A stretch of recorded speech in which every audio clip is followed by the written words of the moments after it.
Part 7 of 20,000 Leagues Under the Sea by Jules Verne. Chapter 7: The Mediterranean in 48 Hours. The Mediterranean, the blue sea par excellence, the great sea of the Hebrews, the sea of the Greeks, the Mare Nostrum of the Romans, bordered by orange trees, aloes, cactus, pines, perfumed with myrtle, enclosed by rude mountains, enveloped with a pure and transparent atmosphere, but ever works by the earth's fires, is the regular battlefield of Neptune and Pluto disputing for the empire of the world. It is here, on its banks as on its waters, says Michelet, that man acquires new vigour, in one of the most wonderful climates in the world. But, beautiful though it be, I could only indulge in a very hasty glance. The personal experience of Captain Nemo failed me here, for that extraordinary personage did not appear once during the passage through, which we made at full speed. Excuse me. I estimated the distance that the Nautilus ran under the water was about 600 leagues, and she performed it in 48 hours. We left the Grecian archipelago on the 16th of February, and on the 18th, at sunrise, we had passed the Strait of Gibraltar. It was evident to me that Captain Nemo did not like being surrounded by these countries he wished to avoid. The winds and waves carried too many souvenirs, if not regrets, to his mind. Here he did not possess the same liberty of motion as in the ocean, and his Nautilus was in a strait, so to speak, between Europe and Africa. Our speed was about 25 miles an hour. It is needless to say that Ned Land, to his great disappointment, was obliged to renounce his plan of escape. It was no use to think of launching the boat at the pace we were travelling. To leave the Nautilus under these circumstances was like jumping out of a train at full speed, which is not the most prudent thing to do at any time. Besides, the ship only came to the surface during the night to renew the air, and was solely guided by the compass and the log. Therefore, I saw no more of the Mediterranean than a traveller by an express can see of the country through which he passes. Nevertheless, Conseil and I were able to note some of the Mediterranean fish, whose swimming powers enabled them to keep alongside the Nautilus for a few moments. My notes enable me to reproduce some account of the ichthyology of the sea. Of the many fish inhabiting it I saw some, and only caught a glimpse of others, so I must class them in a somewhat fantastic manner. Amongst those surrounded by our light were lampreys, about 3 feet long, which are common to all seas; oxyrhynchia, a kind of ray about 5 feet wide, with white belly spread out like shawls carried along by the current. Other rays passed so quickly that I could not ascertain whether they were the eagles of the Greeks or the rat, frog and bat, which modern fishermen have dubbed them. Sea foxes, several feet long, and gifted with acute scent, came along like great blue shadows. Dorades got up in blue and silver, sacred to Venus, the eyes chased with a gold penciling. A precious species, but suited to either salt or fresh water, living in all climates and all temperatures, and, though belonging to the geological era, have preserved all their pristine beauty. Magnificent sturgeons, 10 or 11 yards long, of great speed, and knocking their powerful tails against the windows of the saloon, showed their bluish backs spotted with brown. They are like sharks, though inferior in strength, and are found in all seas. In the spring they like to ascend great rivers like the Volga, the Danube, the Po, the Rhine, the Loire, the Oder, living on herrings, mackerel, etc. But of the various inhabitants of the Mediterranean, those which I could see best were of the 63rd genus of osseous fishes. These were tunny, with blue-black backs. They are stated to follow ships in search of the refreshing shade from the fiery tropical sky, And they certainly proved the saying, for they followed the Nautilus, just as they followed the ships of La Pérouse. For hours they emulated the speed of our ship. I could not help admiring them. They seemed so built for speed. Small head, lissom body, fins of great power and forked tails. They swam in a triangle as some birds fly. But with all their speed they do not escape the Provençals, and these blind and stupid yet precious creatures throw themselves by millions into the nets of the Marseillaise. I could quote numbers of other fish, gymnotes, congers of 4 yards length, trigals, red mullet, the ocean, bird of paradise, and if I do not put down ballista, turtodons, hippocampus, blennies, and numerous others, it is because the speed of the Nautilus made it impossible to note them accurately. I fancied I saw at the entrance to the Adriatic 2 or 3 cachalots, some dolphin of the genus Globicephali, peculiar to the Mediterranean, the back of the head being variegated with small lines, and some seals known as monks, and which have really something of the appearance of a Dominican. Conseil thought he saw a tortoise 6 feet wide. I was sorry I had not noticed it, for, from Conseil's description, I believed it to be the luth, which is very rare. I only remarked a few caconans with elongated shell coverings. As regards zoophytes, I was able to admire for some minutes an admirable orange-coloured Galcolaria which had attached itself to the panel on the port side. I unfortunately was unable to secure this splendid specimen, and perhaps no other Mediterranean zoophyte would have presented themselves if the Nautilus, during the evening of the 16th, had not unexpectedly slackened speed under the following circumstances. We were passing between the coasts of Scilly and Tunis. In this narrow space between Cape Bon and the Strait of Messina, the bottom of the sea rose very suddenly. A regular reef had formed, above which there was not 60 feet of water. The Nautilus had therefore to move very carefully so as not to knock against the reef. I pointed out to Conseil the position of the reef on the chart. But if Monsieur has no objection, this is a regular isthmus uniting Europe to Africa. Yes, I replied, it is a perfect bar to the Libyan Straits, and the soundings of Smith have proved that these continents were formerly united between Cape Bocco and Cape Fernia. I can easily believe it, replied Conseil. I may add that a similar reef exists between Ceuta and Gibraltar.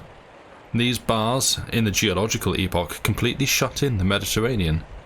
Ah, said Conseil, and suppose some volcanic action should raise these reefs again? That is scarcely probable. At least, if Monsieur will allow me to finish. If this should happen, it will be very awkward for Monsieur de Lesseps, who has taken so much trouble to cut the Suez Canal. I agree with you, Conseil, but I repeat, I do not think it likely to happen. The violence of the subterranean forces is always diminishing. The volcanoes, so common in early ages, are now comparatively few. The interior heat is dying out. The temperature of the Earth's strata is being lowered appreciably every century, and to the detriment of our globe, for this heat is life. Yet the sun is not enough, Conseil. Can it warm a corpse? No, I should say not. Well, my friend, the Earth will one day become a cold body.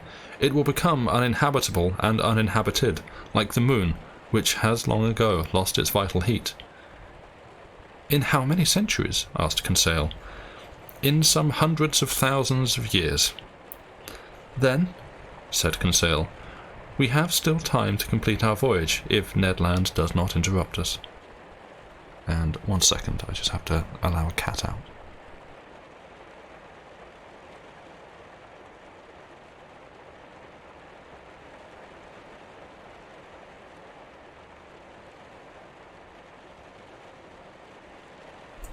I return. And now to find my place in the book.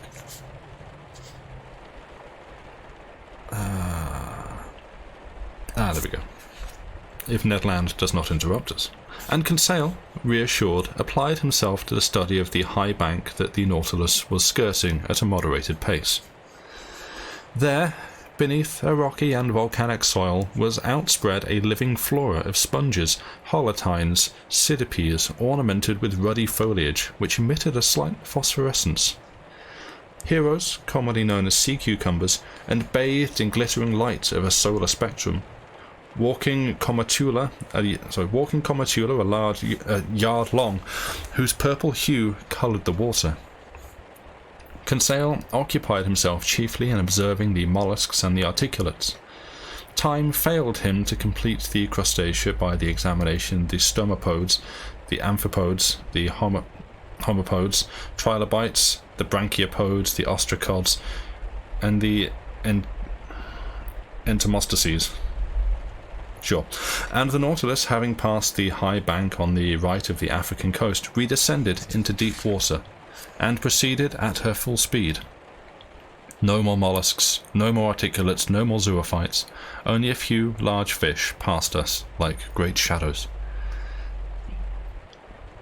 During the night of the 16th to 17th of February, we entered the second Mediterranean basin, whose greatest depth is 3,000 yards. The Nautilus descended almost to the very bottom. There, in default of natural wonders, the great mass of waters offered me very moving and terrible scenes. We were then traversing that portion of the Mediterranean so fertile in shipwrecks. From the Algerine coast to Provence, what vessels have disappeared? The Mediterranean is but a lake compared to the Pacific, but it is a capricious and changeful lake.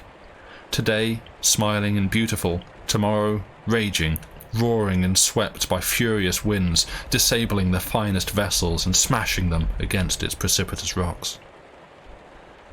So in this rapid transit, at these immense depths, I could perceive anchors, cannonballs, iron utensils, threads of screws, pieces of the engines, cylinders, boilers, hulls floating midway, some upright, some overturned. Of these shipwrecked vessels, some had been injured by collision, others from striking on the rocks. I saw some which had gone down all standing. They looked as if they were at anchor in a foreign harbour, and were waiting to signal to depart. When the Nautilus passed between them and wrapped them in the electric light, it seemed as if these ships were going to salute the flag and hoist their numbers. But no, nothing but the silence of death reigned in this scene of a great catastrophe. I noticed that towards Gibraltar these sinister traces became more numerous. The coasts of Europe and Africa get closer here, and the meetings were more frequent. I perceived numerous iron hulls, remains of steamers, some careened over, some upright like some formidable animals. One of these vessels presented a terrible spectacle. How many had gone down with her? Who, of all those on board, had survived to tell the tale? Or did the waves still guard this terrible secret? I do not know why, but it occurred to me that this was the Atlas, which had disappeared about 20 years ago, and of which no one had ever since heard. What fearful history might be written about these depths, this vast mortuary of the Mediterranean, where so much wealth has been lost, and where so many victims have found death. But the Nautilus, indifferent to this, continued her rapid course amid all this ruin. On the 18th of February, about 3 a.m., she entered the Straits of Gibraltar. Here, two currents exist. The upper long known, which takes the water from the ocean into the Mediterranean, the other in the opposite direction, of which reason has proved the existence.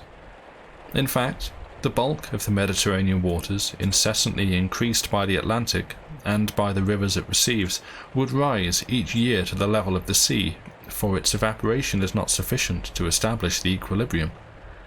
Now, it is not so, and the existence of an undercurrent is only natural, and this current empties the surplus water of the Mediterranean into the Atlantic through the Straits of Gibraltar. This is a fact, and the Nautilus took advantage of this current. It rapidly advanced. For an instant, I caught sight of the beautiful ruins of the Temple of Hercules, according to Pliny and Avienus, buried with the island that supported it, and a few moments later we were floating in the waves of the Atlantic Ocean.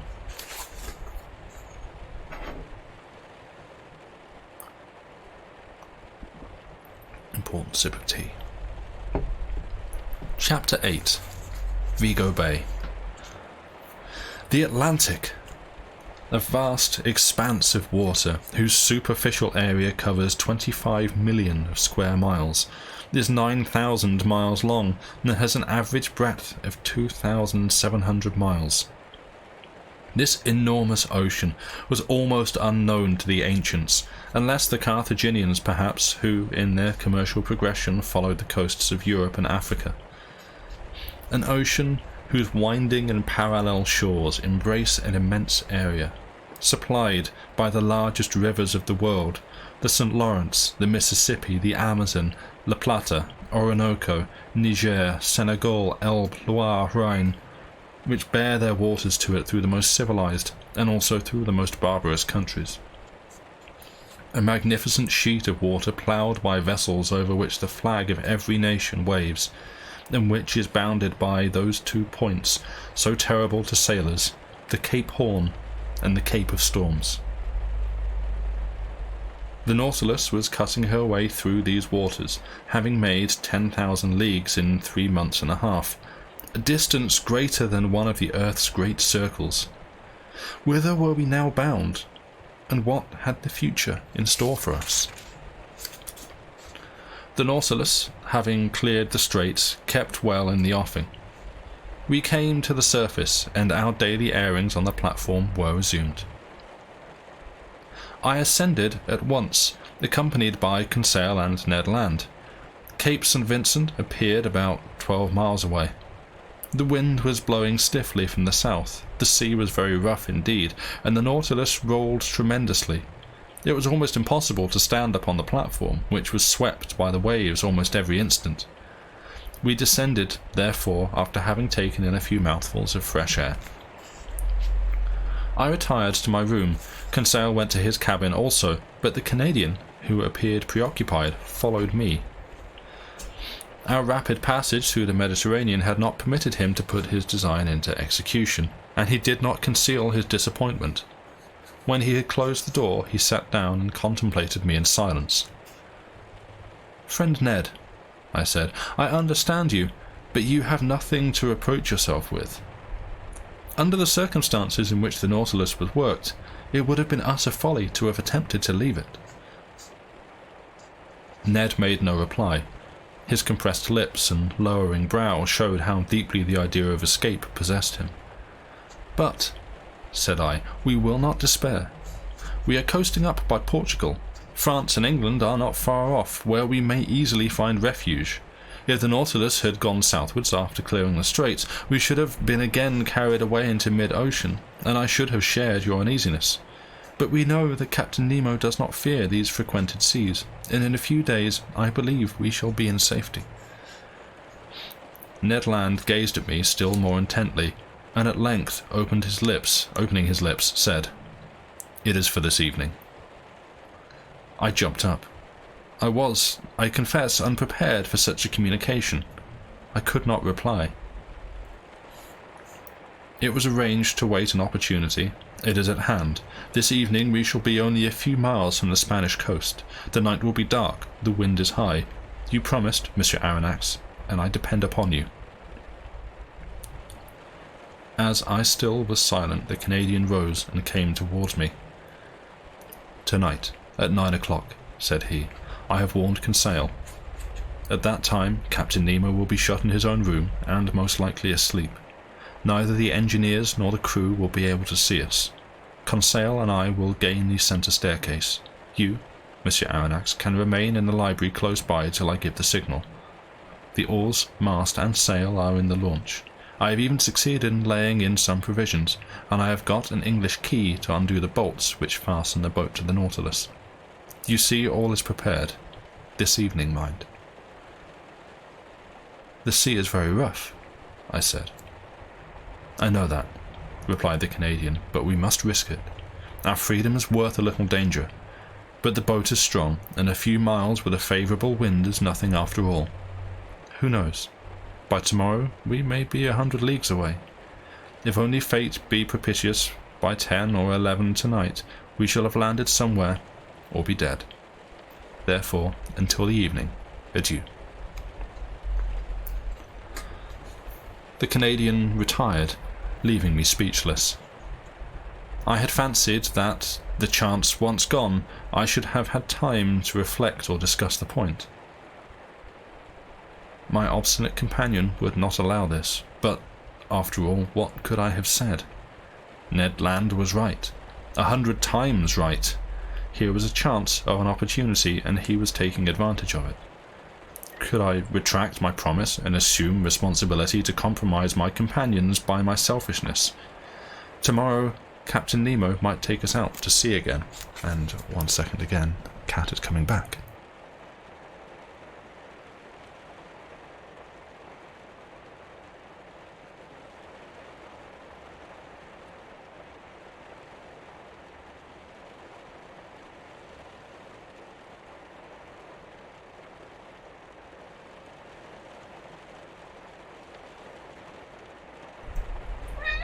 Yeah. Come on. Get that cat audio for you. You can come up. I need to carry on reading. Good boy.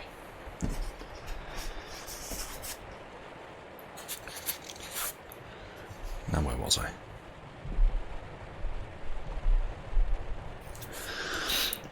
At this moment, a loud hissing noise made me aware that the reservoirs were filling, and the Nautilus was descending beneath the Atlantic waves. I remained in my room.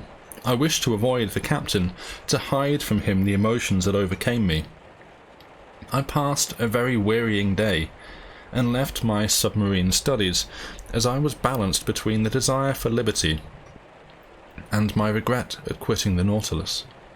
To quit this ocean, my Atlantic, as I like to call it, without having visited its greater depths, without having gained its secrets, while the Indian and Pacific Oceans had yielded theirs. My romance fell from my head at the first volume. My dream was interrupted at the most pleasant moment. What unhappy hours I passed thus, sometimes picturing myself and my companions in safety, sometimes hoping against my own reason that something would prevent Ned Land's project from being carried out. Twice I came to the saloon.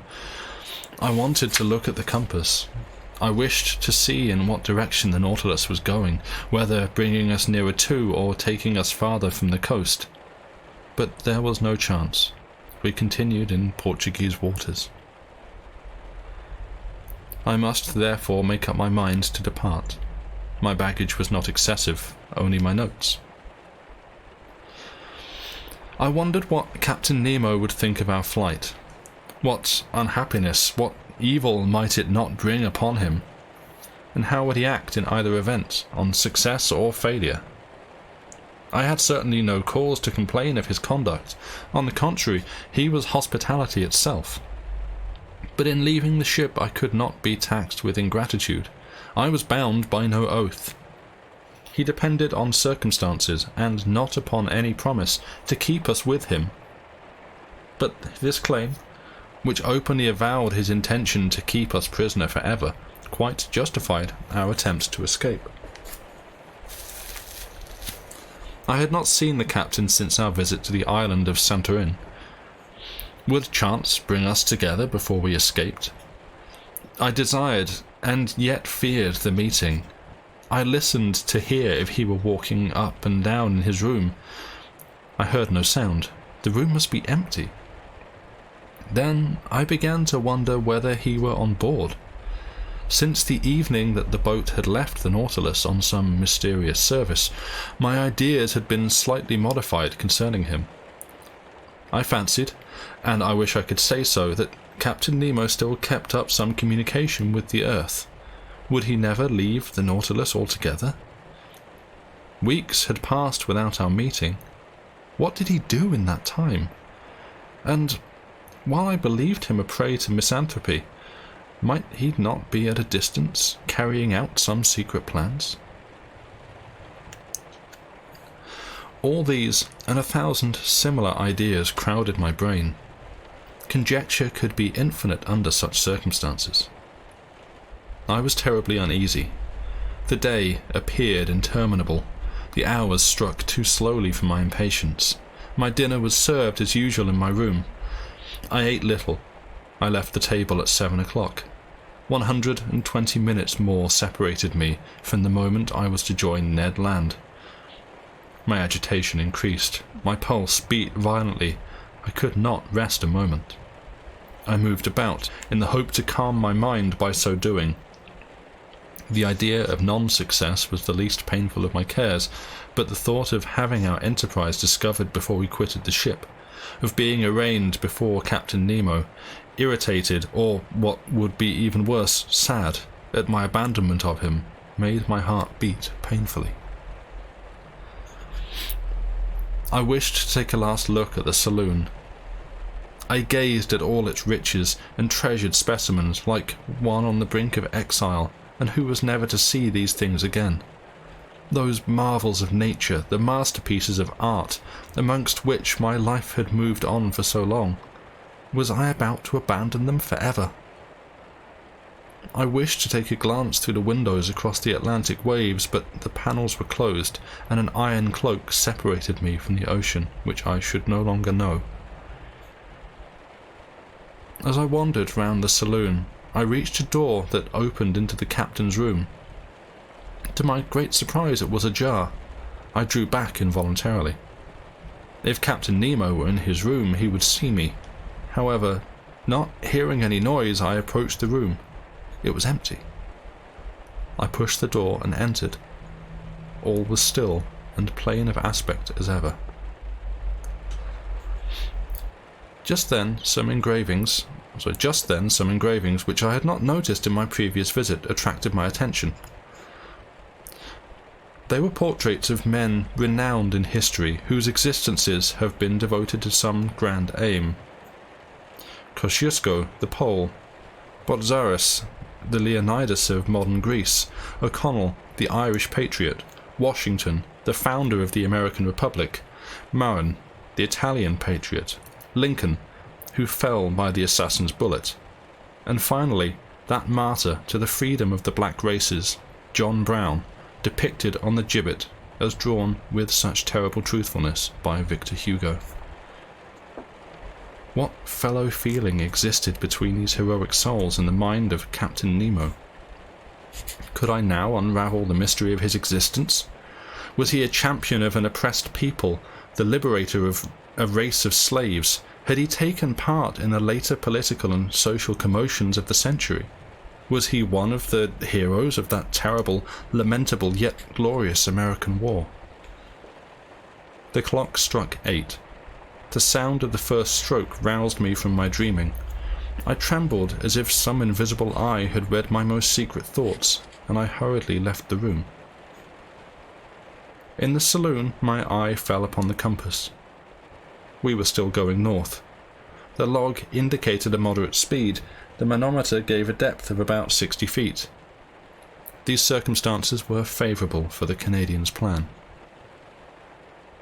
I regained my room. I clothed myself warmly, sea boots, a cap of otter skin, a coat of byssus lined with sealskin. I was ready, waiting. The vibrations of the screw alone broke the profound silence that reigned throughout the ship. I listened most attentively. Would no uproar tell me that Ned Land had failed? A mortal uneasiness was upon me. I in vain endeavoured to assume my usual coolness. It was nearly 9 o'clock. I put my ear close to the door of the captain's room. No sound whatever. I left my room and entered the saloon, which was rather dark, but quite deserted. I opened the door communicating with the library. The same semi-obscurity reigned here, but there was sufficient light. I placed myself close to the door opening to the central staircase.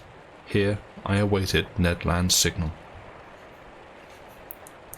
At this moment, the beatings of the screw diminished sensibly, then ceased altogether. Why this change in the pace of the Nautilus? Whether this stoppage would facilitate or prevent the designs of Ned Land, I could not imagine. I could hear no sound but the throbbing of my heart. Suddenly a slight shock was felt, and I perceived that the Nautilus had grounded at the bottom of the ocean. My uneasiness increased. The Canadian made no sign. I had a great mind to join Ned Land and induce him to forego his attempt to escape. I felt that our progress was no longer being made under ordinary conditions. The door of the saloon now opened, and Captain Nemo appeared. He perceived me, and, without preamble, addressed me. "Ah, Professor, I was seeking you. Do you know your Spanish history?" One might know the history of one's own country perfectly, while, under the conditions in which I then was, mind upset and head in a whirl, one could not recall a fact. "Well," repeated Captain Nemo, "did you hear my question? Do you know Spanish history?" "Not very well," I replied. "There are savants, then," replied the captain, "who know. Well, sit down, for I am going to relate to you a curious episode in this history." The captain lay down upon a sofa. Mechanically, I sat beside him. "Listen attentively, monsieur, if you please," he said. "This history will interest you, but it will answer a question you have, no doubt, not yet been able to solve." "I am listening, captain," I replied, not knowing what he was leading up to, and whether he was about to touch upon our projected escape. "If you have no objection," said Captain Nemo, "we will go back to the year 1702. You are aware that at that time your King Louis XIV, thinking that his gesture was enough to bring the Pyrenees into his kingdom again, imposed his grandson, the Duke of Anjou, on the Spaniards. This prince, who reigned more or less badly under the name of Philip V, had to do with a strong party abroad. In fact, in the preceding year, Holland, Austria, and England had concluded a treaty of alliance at The Hague with the view to snatch the crown from Philip V and bestow it upon an archduke whom they prematurely designated Charles III. Spain felt she ought to resist this, but she was almost deprived of soldiers and sailors. However, money would be forthcoming if only all those galleons laden with gold and silver could arrive from America. Now, towards the end of 1702, the Spaniards awaited a rich convoy which France was escorting by a fleet of 23 ships under the command of Admiral Chateau-Renaud, for the combined fleets were already in the Atlantic. This convoy was to arrive at Cadiz, but the Admiral, hearing that the English fleet was cruising in the neighbourhood, resolved to enter a French port. The Spanish officers protested against this. They wanted to be conducted into a Spanish port, if not Cadiz, Vigo, situated on the northeast coast of Spain, and which was not blockaded. Admiral Chateau-Renaud was weak enough to comply, and the galleons entered Vigo Bay. Unfortunately, this bay forms an open roadstead, which could not be defended. It was then necessary to hurry on the discharge of the galleons before the arrival of the hostile fleet, and plenty of time was available for the operation had not a petty question of precedence arisen. "You are following the facts?" asked Captain Nemo. "Perfectly," I said, not knowing how all this was to be applied to me. "Well then, this is what occurred. The Cadiz merchants had a privilege according to which they were to receive all merchandise which came from the West Indies. Now, to disembark ingots at Vigo was against their privileges. They, therefore, lodged a complaint at Madrid, and obtained from the weak Philip V permission for the convoy to remain in sequestration in the roadstead of Vigo until the hostile fleet had disappeared from the neighbourhood. But while this decision was being arrived at, the English fleet appeared in Vigo Bay. Admiral Chateau-Renaud, notwithstanding his inferior force, gave them battle. But when he saw that the convoy was likely to fall into the enemy's hands, he burnt and sunk the galleons, which went to the bottom with an immense treasure on board." Captain Nemo paused. I could not yet perceive how this history could interest me. "Well?" I said. "Well, sir," replied Captain Nemo. "We are now in Vigo Bay, and if you please, you can penetrate its mysteries."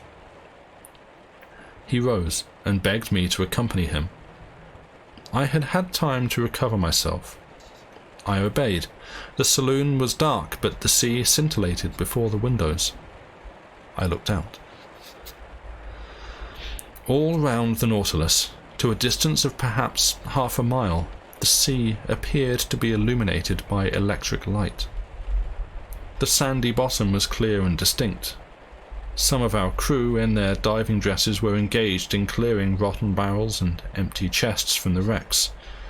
From these barrels and cases, ingots of gold and silver were escaping, cascades of money and jewels.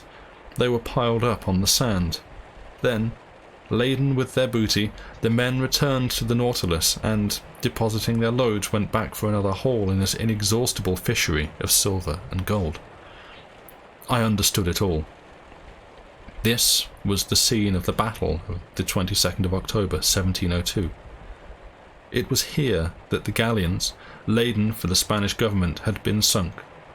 Here Captain Nemo was enabled to secure, as he chose, millions to ballast the Nautilus. 'Twas for him, and him alone, that America had yielded that precious metal. He was the sole heir to these treasures, torn away from Incas and from the conquered people of Ferdinand Cortés. Were you ever aware that the sea contained such riches, Professor? I have heard that the silver in suspension in these waters has been estimated at 2 millions. No doubt. But to extract this silver, the expenses would carry away all profit. Here, on the contrary, I have only to collect what has been lost, and not only here, but at the scenes of 1,000 other shipwrecks, which I have noted on the chart. Now do you perceive why I am so rich? Yes, Captain, but allow me to inform you that in exploring the Bay of Vigo, you are only a little ahead of a rival. What is that? A society has received from the Spanish government the privilege to search for these sunken galleons. The shareholders are attracted by the promise of a large booty, for they value the contents of these ships at 500 millions. They were 500 millions, replied Captain Nemo, but they are not so now. In fact, then, said I, a warning to these shareholders would only be a charitable action. But how would it be received? That which gamblers regret above all usually is less the loss of their money than that of their foolish expectations. I pity them less, after all, than the numbers of unhappy people to whom so much treasure, well bestowed, would have been a boon, while they will be forever useless to them. No sooner had I made this remark than I felt it had wounded Captain Nemo. "Useless!" he said with animation. "Do you imagine, monsieur, that these treasures are lost because I gather them? It is for myself, as you imagine, that I give myself all this trouble to collect this wealth? Who has told you that I do not make a good use of it all? Do you think I do not know that suffering people and oppressed races exist on this earth, unhappy ones to console and victims to avenge? Do you not understand?" Captain Nemo checked himself, regretting perhaps that he had said so much. But I had guessed. Whatever the motives that had forced him to seek freedom on the ocean, after all he was a man at heart. His bosom throbbed for the sufferings of mankind, and his unlimited charity was extended to oppressed races as well as to individuals. And I understood then to whom these millions were forwarded by Captain Nemo, when the Nautilus was cruising in the neighborhood of the Crete insurgents. And that is where I shall take the break. So I will be back here in 5 minutes and see you then. Do what you need to do. Get up, wander around, have a stretch, rotate those fluids, etc. Replenish your snacks if need be. If you're having snacks, who knows? And yes, we'll see you back here in 5 minutes. Bye for now.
that's definitely not me losing track of the timer and realising that I need to come back from the break.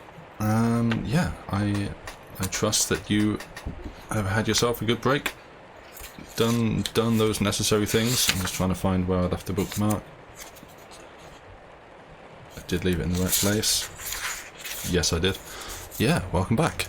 I trust you made good use of the time. And again, because this is a pre-record, I guess I should just crack straight on. But we'll hang out and chat and discuss things as need to be discussed. Although Joey was on my lap and has just hopped down, so I know that as soon as I start, he is going to ask to leave, which is wonderful timing as always. So I don't know whether I just stall, which is very difficult to do when you have no chat to even interact with or respond to. So yeah, I guess I'll just start reading and we'll see how we go.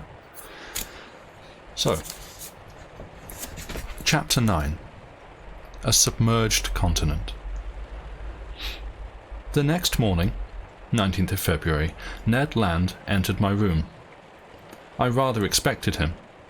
He wore a very disappointed look. "Well, monsieur," he said. "Well, Ned, fate was adverse yesterday." "Yes, because that damned captain stopped exactly at the hour we were about to get into the boat." "Yes, Ned. He had some business to transact with his banker." "His banker! Or rather, I should say his banking house. I mean by that this ocean, in which his treasures are more safe than in the coffers of a state." I then narrated the occurrences of the previous evening, in the secret hope to bring him back to the idea not to abandon the captain, but my recital had no other result than to cause him to regret, in the most energetic manner of which he was capable, which was something, of not having been able to make a little excursion on his own account into the battlefield of Vigo. "However," he said, "all is not yet lost. It is only a cast lost.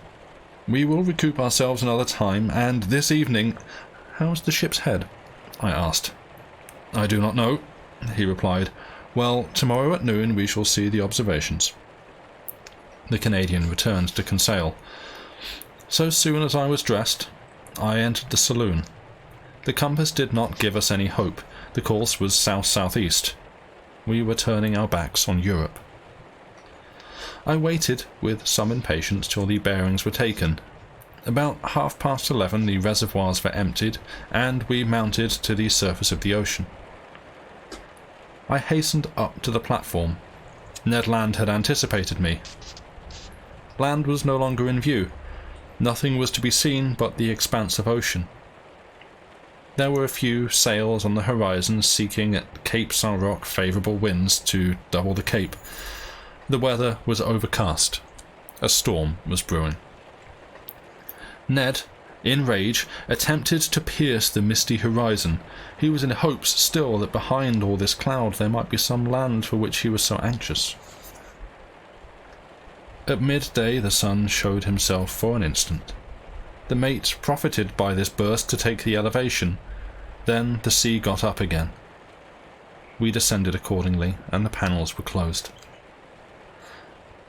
An hour afterwards, when I was looking at the chart, I saw that the position of the Nautilus was 16 degrees 17 minutes longitude and 33 degrees 22 minutes latitude, about 150 leagues from the nearest shore.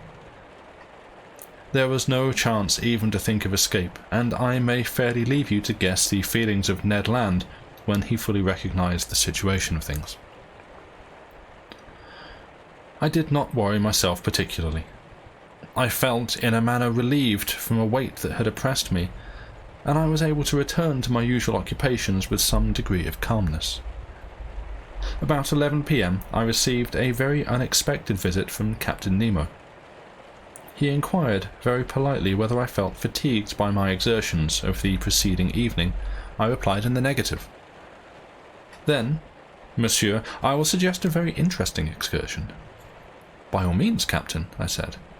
Hitherto you have only visited the ocean depths by day and with the lights of the sun. Should you like to see them on a dark night?" "Very much indeed." "I warn you the excursion will be tiring. We shall have to walk for a long distance and scale a mountain. The roads are not very well marked." "What you say only redoubles my curiosity. I am quite ready to accompany you." "Come along then," replied the captain. "Let us put on our diving dresses." As we reached the room in which the dresses were kept, I perceived that none of the crew, nor had either of my companions, been selected to follow us on this excursion. Captain Nemo had not proposed my taking either Conseil or Ned. We were ready in a few minutes. We shouldered a reservoir of air each, but the electric lamps were not prepared. I called the captain's attention to this. "They would be of no use," he said. I fancied I was mistaken, but I could not repeat the suggestion, for the captain had already put on his helmet. I managed to equip myself, and I felt somebody put an iron-pointed stick into my hand, and some moments later we touched the bottom of the Atlantic, at a depth of 300 yards. Midnight was at hand. The water was very dark, but Captain Nemo pointed to a reddish gleam in the distance, a sort of extended light, which burned at about 2 miles distant from the Nautilus. What this fire was, how it was fed, why and how it burned amid the waters, I could not hazard a conjecture. In any case, it gave us light, vaguely, 'tis true, but I soon became accustomed to the peculiar obscurity, and I understood the inutility of the Ruhmkorff apparatus under the circumstances. We advanced side by side directly towards the fire. The flat ground mounted gradually. We made very long strides, assisted by our sticks, but still our progress was not rapid, for our feet often sank into a sort of ooze. But, still advancing, I heard a sort of pattering noise overhead. This sometimes increased until it sounded like a hailstorm. I soon understood the cause. It was the raindrops falling upon the surface of the waves. Instinctively I had an idea that I should get very wet. Wetted by rainwater in the middle of the sea, I could not refrain from a quiet chuckle inside my helmet at the idea. But, as a fact, in the thick diver's dress one does not feel the water, and can fancy oneself in an atmosphere only a little more dense than the terrestrial atmosphere. That's all. After half an hour's walking, the ground became stony. Medusae, small crustacea, etc., lit up with their light phosphorescent gleams. I caught glimpses of piles of rock covered with millions of zoophytes and algae. My foot often slipped upon the viscous carpet of varech, and had it not been for my baton, I should have fallen more than once. When I turned round I could see the white lamp of the Nautilus, though paling a little in the distance. These stony heaps of which I have spoken were disposed at the bottom of the ocean with a degree of regularity which I could not explain. I saw gigantic furrows which lost themselves in the obscurity, and whose length exceeded all computation. Other curious experiences presented themselves. It appeared to me that my heavy leaden soles crushed a litter of bony fragments which cracked with a loud noise. What was this vast plain which I was treading? I should have liked to ask the captain, but his language of signs, which permitted communication with his companions when they accompanied him in his submarine excursions, was utterly incomprehensible for me. While the flame which guided us increased and lighted up the horizon, meanwhile the flame which guided us increased and lighted up the horizon, the existence of this fire beneath the ocean puzzled me considerably. Was it electric? Was I about to become acquainted with a natural phenomenon hitherto unknown? Or had the power of man aught to do with this? Were men fanning this flame? Was I about to meet in these depths friends and companions of Captain Nemo, living like him this strange life, and whom he was about to visit? Should we find here below a colony of exiles who, tired of Earth and its troubles, had sought and found independence in the lowest depths of the ocean? These foolish and utterly absurd ideas pressed upon me, and in my condition of mind, overexcited by the wonders I beheld at every step, I should not have been very much astonished to enter, at the bottom of this ocean, one of those submarine towns of which Captain Nemo dreamed. Our route got more and more illuminated. The white gleam radiated from a mountain about 800 feet in height, but what I could see was only a reflection thrown up by the crystal of the sea depths. The fire, the original cause of this extraordinary illumination, lay at the opposite slope of the hill. Captain Nemo advanced amid the rocky masses without the least hesitation. He evidently was acquainted with this dark road. He had doubtless frequently traversed it, and would not lose his way. I followed him in full confidence. He seemed to me like one of those genii of the sea, and as he walked in front I admired his lofty stature, which was thrown out in strong relief against the luminous horizon. It was 1 a.m. We reached the first slopes of the mountain, but to cross them we were obliged to attempt a difficult path in a vast thicket. Yes, a thicket of dead trees mineralized by the action of the water, with here and there a gigantic pine dominating them. It was like a standing coal pit whose ramifications, like cuttings upon black paper, stood out clearly against the watery ceiling. It was like a submerged forest of the hearts clinging to the mountainsides. The paths were encumbered with algae and fucus, amongst which crawled a whole colony of crustacea. I went on jumping over the rocks, striding over the tree trunks, breaking away the bindweed that extended from branch to branch, and frightening fish. Carried onward, I felt no weariness. I followed my guide, who knew no fatigue. 1 second, I have to open a door.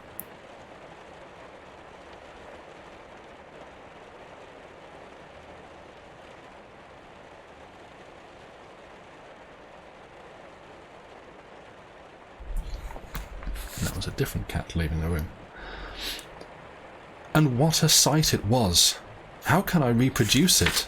How can I depict the aspect of those trees and rocks in this liquid medium, the black foundations while red-tinged tops glowed in the light which was doubled by the reflecting powers of the water?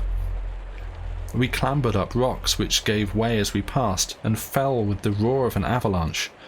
Right and left there were long dark galleries. In other places were vast clear spaces, apparently man's handiwork, and I wondered whether some inhabitant of these submarine districts would not suddenly appear. I have to open the door again, 1 second.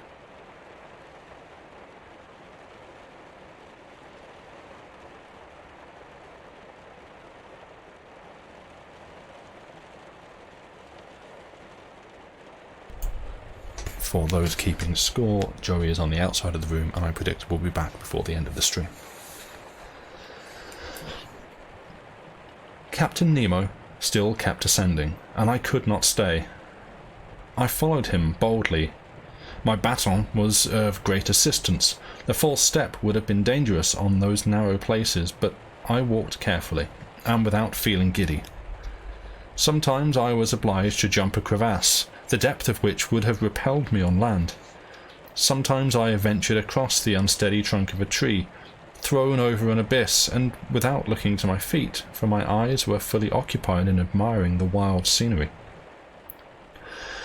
Monumental-like rocks, perched upon irregular bases, here seemed to defy all laws of equilibrium. Between their stony embraces trees sprang up, like a jet under the influence of great pressure, and sustained those which sustained them in turn. Then natural towers and escarpments which inclined at an angle that gravitation would never have permitted on land. I, myself, felt the influence of the great density of the water, for, notwithstanding my heavy clothing, I was able to scale these stiff ascents with the lightness and ease of a chamois. Chamois. Apologies. In thus narrating my expedition underwater, I am aware that it may appear incredible. I am merely the historian of things apparently impossible, but none the less real and incontestable. I did not dream all these things. I saw and came in contact with them. 2 hours after leaving the Nautilus, we had cleared the line of trees, and the mountain, 100 feet above us, threw a long shadow upon the opposite slope. Some petrified trees appeared to move in fantastic zigzags. Fishes rose in masses under our feet, like frightened birds in the long grass. The massive rocks were seamed with immense fissures, deep grottos, unfathomable holes in which formidable creatures were moving about. The blood went back to my heart when I perceived an enormous antenna blocking up the way, or a frightful claw shutting with a loud noise in the depths of the caverns. Thousands of luminous points glittered in the darkness. These were the eyes of enormous crustacea, giant lobsters, holding themselves upright like so many halberdiers, and moving their claws with a clanking sound. Titanic crabs and fearful octopi, waving their arms like a nestful of serpents. What was the extraordinary world which hitherto I had never known? To what order did these articulates belong, for whom the rocks formed a second carapace? Where had nature discovered the secrets of their vegetative life, and how long, how many centuries, had they lived thus in the lowest depths of the ocean? But I was unable to halt. Captain Nemo, evidently familiar with these terrible creatures, paid no heed to them. So we reached the first platform, where there were other surprises in store for me. There were scattered ruins which betrayed the hand of man, not of the Creator. Amongst the piles of stones rose the vague forms of chateaux and temples, clothed with zoophytes in full flower, and over which, like ivy, the algae and fucus threw a thick vegetable mantle. I would have fain asked Captain Nemo for an explanation of all this, but, not being able to do so, I stopped and seized his arm. But he shook his head and, pointing to the last peak of the mountain, motioned me onward. I followed, and in a few minutes we gained the top, which, in a circle of 10 yards, commanded the whole of the rocky expanse beneath. I looked down the ascent we had just climbed. The mountain was only about 700 feet high from that plain we had left, but on the other side it looked down twice the height to the depths of the Atlantic. My gaze roamed over a vast space, lighted up by a violent conflagration. The mountain was, in fact, a volcano. 50 feet below the summit, a large crater was vomiting torrents of lava in the midst of a rain of stones and scoriae. The volcano lit up the plain below like an immense torch, even to the limits of the horizon.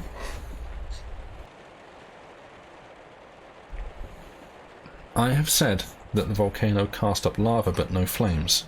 To have flame, oxygen of the air is necessary, and flame cannot be developed under water, but lava possesses in itself the principle of incandescence, and reaches a white heat, and, in contact with the liquid elements, gains the upper hand and vaporizes it. Rapid currents, carrying all the gases in diffusion, and the lava torrents flowed to the base of the mountain, like the eruptions of Vesuvius upon another Torre del Greco. In fact, beneath my eyes, ruined and destroyed, appeared the remains of a town, its roofs open, its temples fallen, its architecture gone, and, in the columns still remaining, the Tuscan style could be recognized. Further on were the traces of a gigantic aqueduct, and, again, the base of an acropolis, with the dim outlines of a Parthenon. Here were vestiges of a quay, as if an ancient harbour had been existent, and had sunk, with its merchantmen and ships of war to the bottom. At a greater distance still were long lines of sunken walls and streets, a Pompeii engulfed in the ocean. Where was I? I was determined to know at any hazard. I wished to speak and would have taken off my helmet had not Captain Nemo stopped me by a gesture. He then picked up a piece of chalky stone and, advancing towards a black rock, he wrote the single word: Atlantis. A sudden light flashed through my mind. Atlantis! The ancient Meropis of Theopompus, the Atlantis of Plato, the continent whose existence was denied by Origen, Porphyrius, Jamblichus, D'Anville, Moltbrun, and Humboldt, who ranked its disappearance amongst the old legends, admitted by Posidonius, Pliny, Tertullian, Engel, Scherer, Tournefort, Buffon, D'Avezac. There it was now before my eyes, bearing witness to the catastrophe. The region thus engulfed lay astride Europe, Asia, and Africa, beyond the Pillars of Hercules in which lived a people, the powerful Atlantides, against whom was waged the first battles of ancient Greece. Plato himself is the historian who has recounted the events of the heroic times. One day Solon was conversing with some aged sages of Sais, a town then 800 years old, as its graven annals bear witness. One of the old men was narrating the history of another town more ancient still. This first Athenian city, 800 years old, had been attacked and partly destroyed by the Atlantides. These people occupied an immense continent, greater than Africa and Asia put together, which covered a surface between the 12 degrees to 14 degrees north latitude. Their domination extended even to Egypt, and they wished to conquer Greece also, but were repulsed by the indomitable resistance they met with. Centuries rolled on. A cataclysm occurred. Inundations and earthquakes. A night and a day sufficed for the destruction of the Atlantis. The highest summits, Madeira, the Azores, the Canaries, and the Cape Verde Islands, only remaining above the water. Such were the historical souvenirs which Captain Nemo's inscriptions called up in my mind. Thus, led by the strangest destiny, I was standing upon one of the mountains of that continent. I was touching these ruins, 1,000 centuries old, and of the geological epoch. I was walking in the places where the contemporaries of the first man had walked. I was crushing underfoot the skeletons of animals of a fabulous age, which the trees, now mineralized, once covered with their shade. If time had not failed me, I should have descended those steep hills and explored the whole continent, which, no doubt, unites Africa to America, and visited the grand antediluvian cities. Here lived those gigantic races of old, who were able to move those blocks which still resisted the action of the water. Some day, perhaps, a convulsion of nature will heave these ruins up again. Many submarine volcanoes have been reported in this portion of the ocean, and many ships have felt extraordinary shocks in passing over these disturbed depths. The whole of the soil to the equator is still rent by these Platonian forces, and who knows but that at some distant day the summits of these volcanic mountains will appear once more above the surface of the Atlantic. As I was musing thus, and endeavouring to fix the details on my memory, Captain Nemo remained immovable, and as if petrified. Was he thinking of those former generations, and endeavouring to elucidate the secret of human destiny? Was it to this place he came to revel in historical memories, and to revive the ancient life, he to whom a modern one was distasteful? What would I not have given to have known his thoughts, to share them, to understand them? We remained in the same place for a whole hour, contemplating the vast plain by the gleam of the lava, which at times glowed with intense brilliancy. Loud noises were clearly transmitted by the water, and were echoed with majestic fullness of sound. The moon now appeared across the waters, and threw her pale rays over the engulfed continent.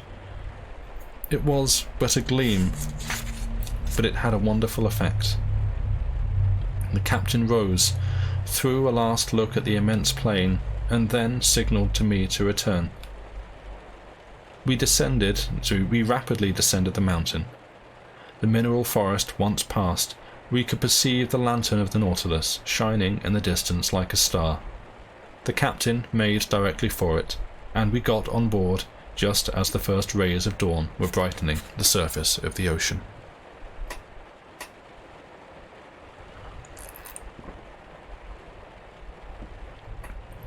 Chapter 10. The Submarine Coalfields. I awoke very late next morning, the 20th of February. I dressed quickly and hastened to ascertain the course of the Nautilus. The instruments indicated a southerly direction at a speed of 20 miles and at 100 yards below the surface.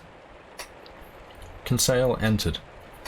I related to him the incidents of our nocturnal excursion, and the panels being open we could catch a glimpse of the sunken continent. In fact, the Nautilus was only about 10 yards from the bottom of the Atlantic, and skimmed along like a balloon, hurried across terrestrial prairies, but it would be more correct to say that we were apparently in a saloon carriage of an express train.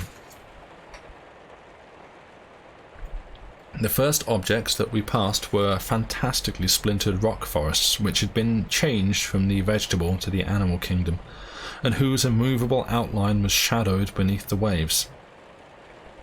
Stony masses hidden beneath a carpet of axides and anemones bristling with long vertical hydrophytes, and strangely twisted blocks of lava, which attested the fury of the eruptions.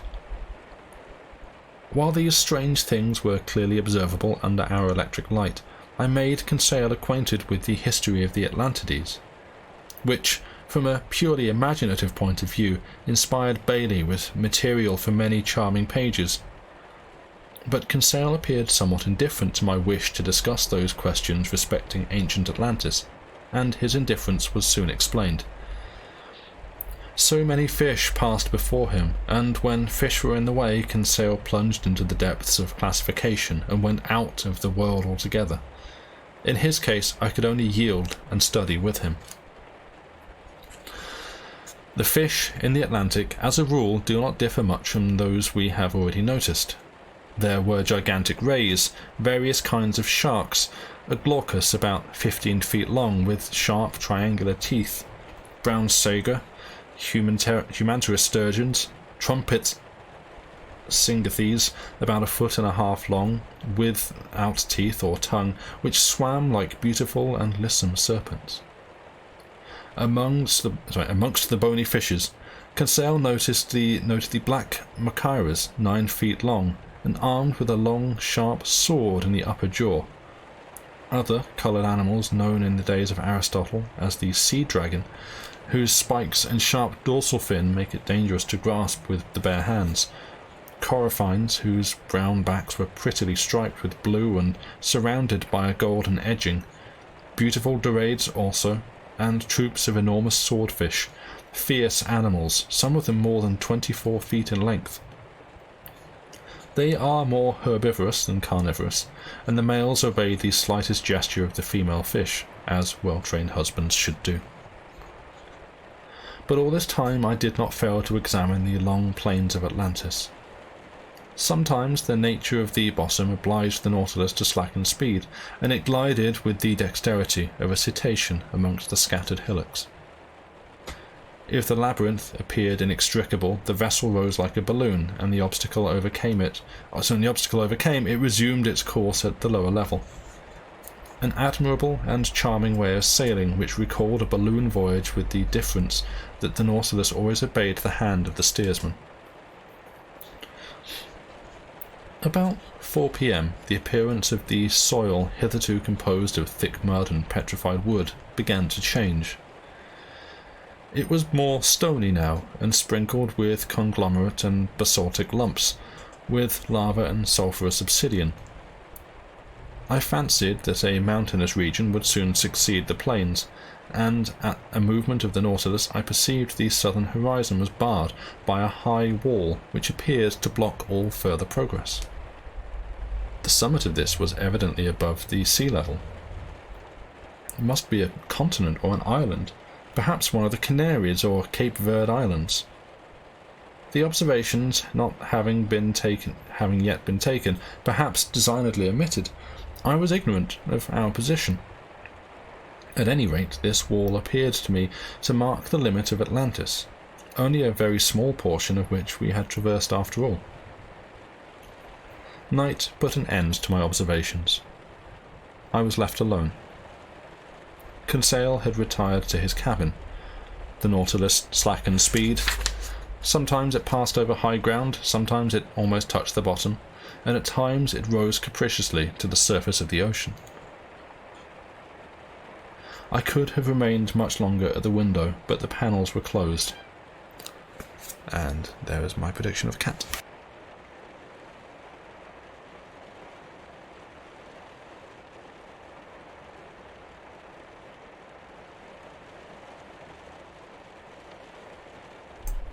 I return.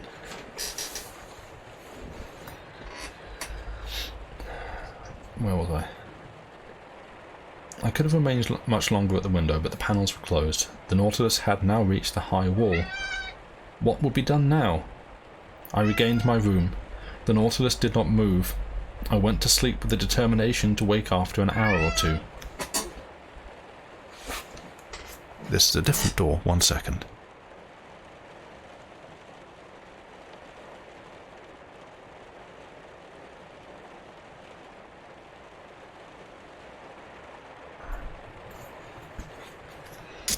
I was determined to wake after an hour or two, but it was 8 o'clock the next morning when I re-entered the saloon. I perceived by the manometer that the Nautilus was floating on the surface. Besides, I could hear a noise upon the platform. Nevertheless, no rolling motion betokened that we were lying at the surface of the water. I ascended to the deck panel. It was open, but instead of the daylight I expected, all around was dark. Where were we? Had I made a mistake and it was still night? No, not a star glittered, and no night is so absolutely dark. Joey is singing to himself in the bathroom. I did not know what to think of this when a voice close to me said, "Ah, Professor, is that you?" "Oh, Captain Nemo," I cried. "Where are we?" "Underground," he replied. "Underground, and the Nautilus afloat too." "It always does float," replied the captain.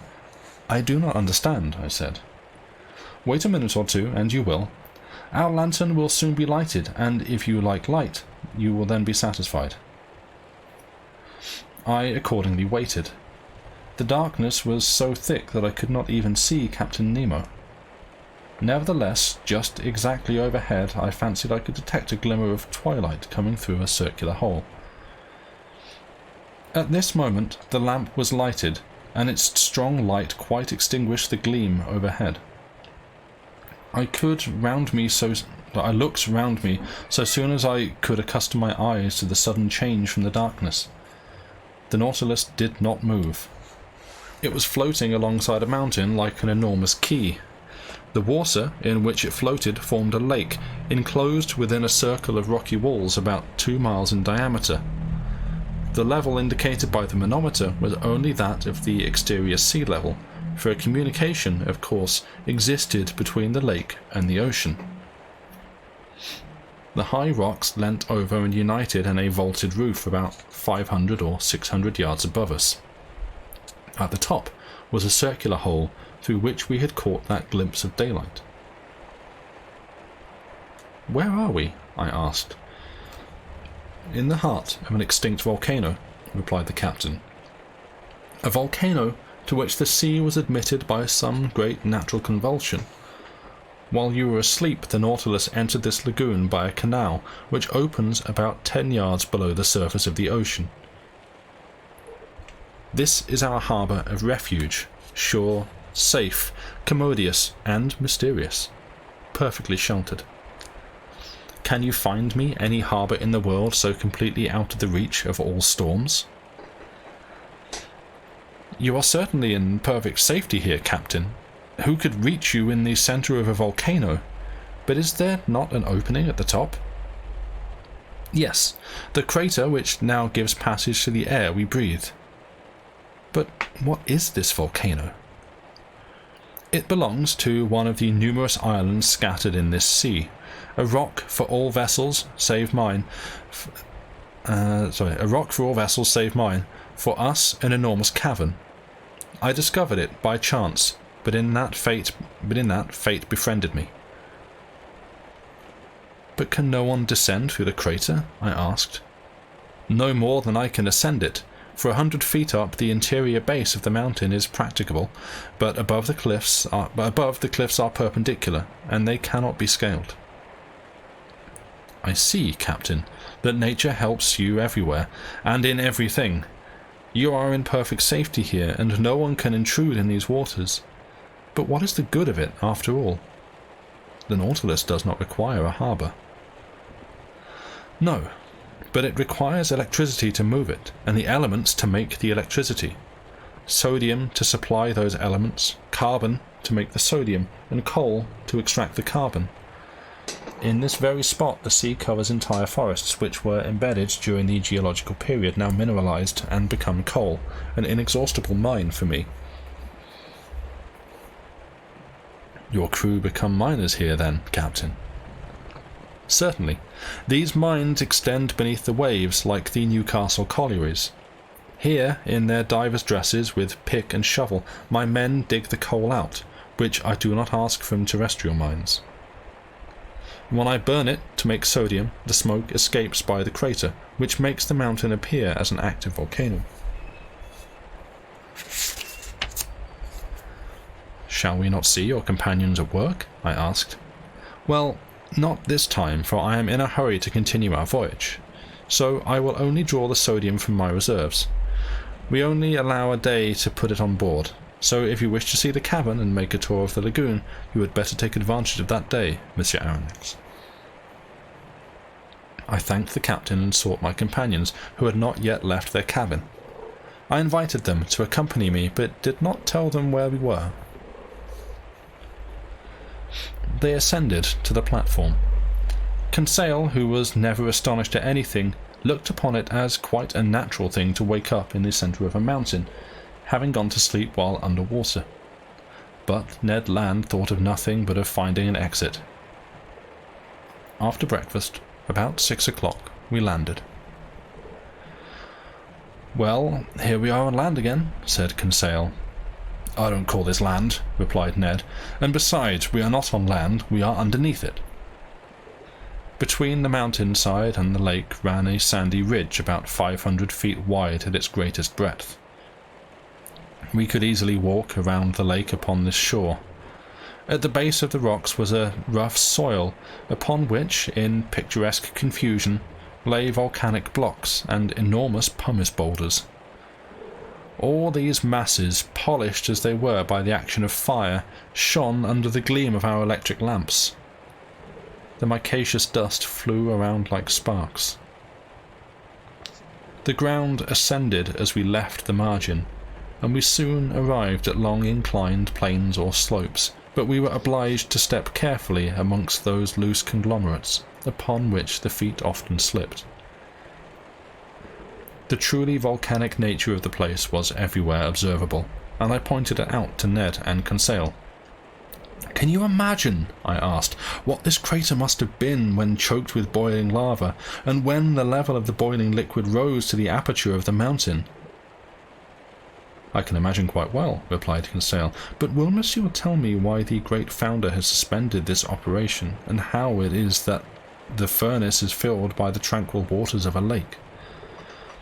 "Most likely," I replied, "because some convulsion of nature produced the opening through which the Nautilus entered. The waters of the Atlantic then deluged the interior of the mountain. It must have been a terrible struggle between the two elements, but Neptune gained the day.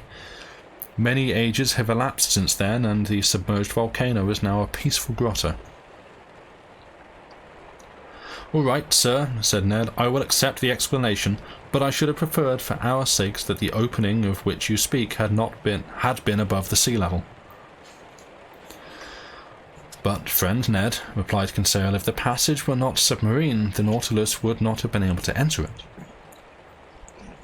And I may add that if the water had not rushed in under the mountain, the volcano would have remained in activity, so your regrets are altogether superfluous." We continued to ascend. The slopes became more and more narrow and perpendicular. There were many deep crevasses which we were obliged to cross. Overhanging rocks had to be turned. We crawled on our knees and even on our stomachs, but Conseil's skill and Ned's strength succeeded in surmounting all obstacles. At a height of about 90 feet, the nature of the ground underwent an alteration, though it became no more practicable for us. Black basalt succeeded to the conglomerates and trachytes. The former is an extended surface sprinkled with bubbles, or in an extended surface sprinkled with bubbles, the latter in prisms, placed like a colonnade, an admirable specimen of nature's architecture. Amongst the basalt wound streams of cold lava, encrusted with bituminous rays, and in places there were quantities of sulphur. A stronger gleam entered by the crater and lit up vaguely the eruptive remains, buried forever in the bosom of the mountain. But our ascent was soon arrested at a height of about 250 feet. A vault overhung our heads, and our ascent gave way to a circuitous walk. Here the vegetable kingdom struggled with the mineral. Some shrubs and even a few trees appeared in the fissures. I saw some euphorbias, with the caustic juice exuding from them. Some heliotropes, quite unable to justify their names since the sun never reached them, drooped their flowers, both scent and colour being half gone. A few chrysanthemums gushed their timid way up the stems of the aloes, with their sad and sickly leaves. But amid the lava I perceived some little violets, still scented, and I confess that I inhaled their perfume with delight. Perfume is the soul of a flower, and sea flowers, the splendid hydrophytes, have no souls. We had reached some fine dragon trees, which had thrust away the stones by their strong roots, when Ned said, "Look here! Here's a hive! A hive!" "A hive?" I exclaimed incredulously. "Yes, a hive, and the bee is humming around it too." I approached and was bound to confess the fact. There it was, in a hole in the dragon tree, inhabited by some thousands of bees so common in the Canary Isles, where their produce is held in particularly high estimation. The Canadian naturally wished to lay in a stock of honey, and I was loath to prevent him. He soon got together some leaves, and with a quantity of sulphur he began to fumigate the bees. The humming gradually subsided, and the hive yielded several pounds of excellent honey, which Ned placed in his haversack. "When I have mixed the honey with a paste of artocarpus," he said, "I shall be ready to offer you an excellent cake." "By Jove," said Conseil, "that will be like gingerbread." "Bother the gingerbread," I said. "Let us continue our excursion." At various turns of the path we had the view of the lake from end to end. The lantern lit up the whole of the unruffled surface. The Nautilus was perfectly motionless. The crew were at work at the side of the mountain and upon the platform, like black shadows carefully defined against the light. At this time we were rounding the highest crests of the most elevated of the first pillars of rock supporting the vaulted roof. I then saw that the bees were not the only representatives of animal life in the volcano. Birds of prey flew hither and thither in the obscurity, or rose from their nests on the pinnacles of rock. There were sparrowhawks and kestrels. Several bustards scampered down the slopes. You can imagine how Ned's mouth watered at the sight of this game, and how he regretted he had no gun with him. He endeavoured to make up for the absence of lead with stones, and, after several misses, he did manage to disable a splendid bustard. It is only right to say that he risked his life 20 times in his endeavours to secure it, but he succeeded at length in pouching the bird along with the honey. We had to descend towards the shore, for the crest had become impracticable. Overhead the crater gaped like a great pit shaft, and we could see the sky distinctly, and the clouds flying to the eastward, leaving mist on the mountain as they passed. Half an hour later we gained the inner shore. Here the flora were represented by marine crystal, a little umbelliferous plant very good for pickling, and also known as sea fennel. Conseil picked some. The fauna were represented by thousands of crustacea of all kinds, lobsters, crabs, spider crabs, etc., etc. Here we lighted upon a beautiful grotto. We stretched ourselves gladly upon this smooth, fine sand. Ned Land amused me by sounding the rocky sides with the view to ascertain their thickness.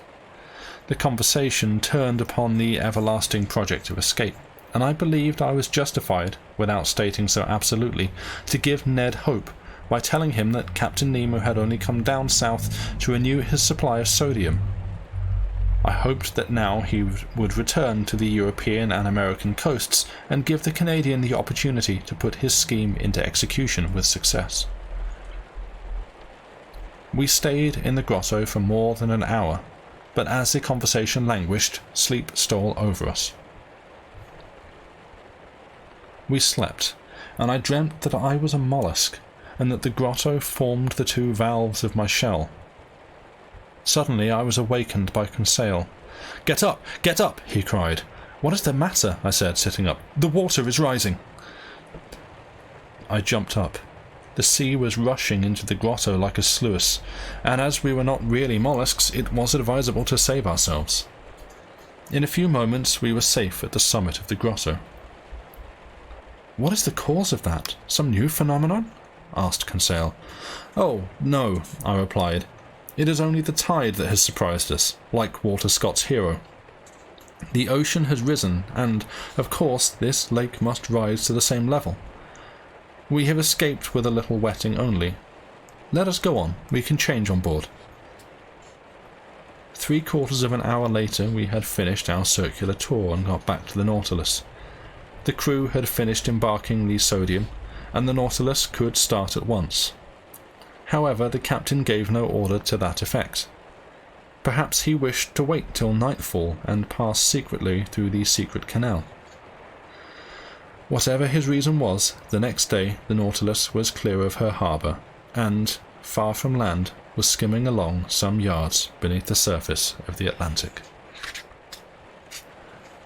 And that brings us to the end of the chapter, and where I shall finish for tonight. So, thank you for listening.